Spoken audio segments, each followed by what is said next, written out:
উত্তরবঙ্গে একাধিক কৃষি বিশ্ববিদ্যালয় আমাদের প্রয়োজন, কারণ এটা কৃষির উর্বর ক্ষেত্র। সেরকম কোনো বিশ্ববিদ্যালয় নাই। হাজী দানেশ বিজ্ঞান ও প্রযুক্তি বিশ্ববিদ্যালয় এটা কৃষি বিশ্ববিদ্যালয় না। বেগম রোকেয়া বিশ্ববিদ্যালয় এটি একটি সাধারণ বিশ্ববিদ্যালয়। আমরা ফিল করি, সকল কিছু যাচাই বাছাই করি, উত্তরবঙ্গে একাধিক কৃষি বিশ্ববিদ্যালয় হওয়া প্রয়োজন। এই ক্ষেত্রে আমাদের বিবেচনায় আশা করি গাইবান্ধা অগ্রাধিকার পাবে। মেডিকেল কলেজের কথা আগেই বলেছি, এখানে ইপিজেড করার সিদ্ধান্ত হয়ে আছে, বাস্তবায়ন নাই। হ্যাঁ, ইপিজেড এখানে হওয়া উচিত কর্মসংস্থানের জন্য, এবং আমাদের উৎপাদিত যে সমস্ত পণ্য আছে সেইগুলাকে প্রসেসিং করা, বাজারজাত করা, বিশ্ব বাজার ধরার জন্য, বাংলার বাজার ধরার জন্য প্রয়োজন আছে। আমরা অবশ্যই এটার দিকে মনোযোগ দেব ইনশাআল্লাহ, আপনারা দোয়া করবেন। তারপরে বালাসী বাহাদুরপুর নাকি না বাহাদুরাবাদ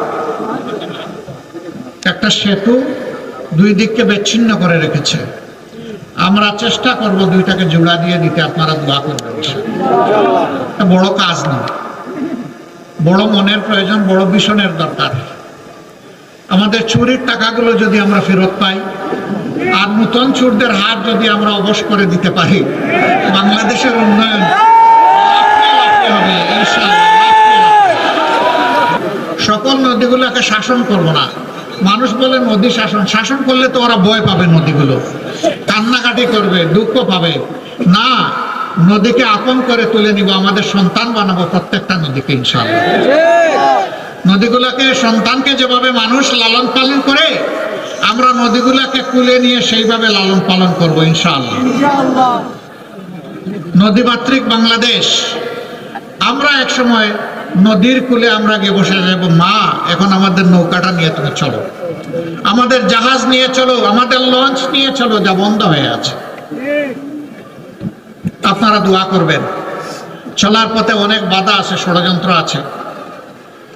সেই বাধা ষড়যন্ত্র আল্লাহ তাআলা যেন অতিক্রম করতে আমাদেরকে সাহায্য করেন।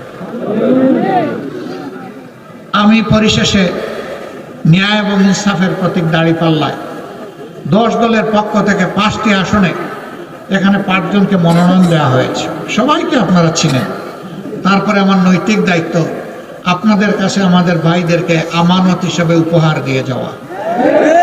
আপনারা এই আমানত কবুল করবেন, সাথে থাকবেন, পাশে থাকবেন।